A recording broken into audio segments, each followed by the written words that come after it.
Another crown jewel we have coming up is, yet again, another really nice micro lot from La Terraza Farm, which is in southern Huila. This is a husband and wife operation. It's a really small piece of land, but they are able to produce an incredible diversity of coffees from here.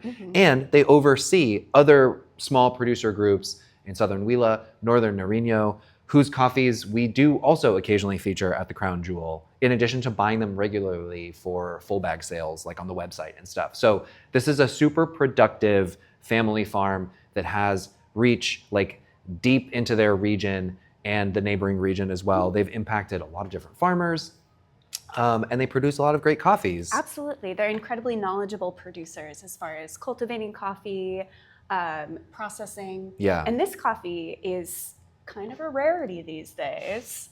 This is a fully washed coffee. Yeah, it's a very controversially processed coffee for the Crown, being that it's fully washed. But it is a really interesting cultivar. Right. This is a Java cultivar, which is still really rare in the country of Colombia. We see Java in other parts of like Central America from time to time. But it's essentially believed to be like a Typica lineage from originally the island of Java, which is sort of like a classic global straight Typica lineage that comes from like the Dutch colonies on Java when they were importing a lot of coffee stock from East Africa. And whether it is or not, we can't necessarily prove here at Royal Coffee, but we do love the result. And like Amanda said, this is a straightforward, like wet fermented, washed, processed coffee. And so the cultivar itself is really the source of a lot of the flavor. Yeah, absolutely. And the flavor is really interesting here. I get like a sweet brothiness, a little bit of anise. Yeah.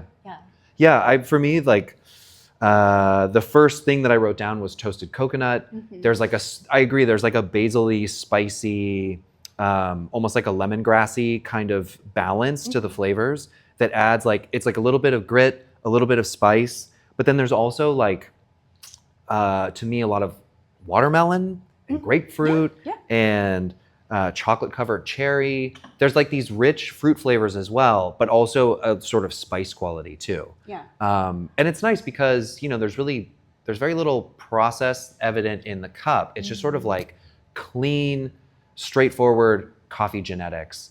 And in this case, the genetics happen to be pretty unique. Yeah, absolutely. So get it now. 22-pound Crown Jewel boxes.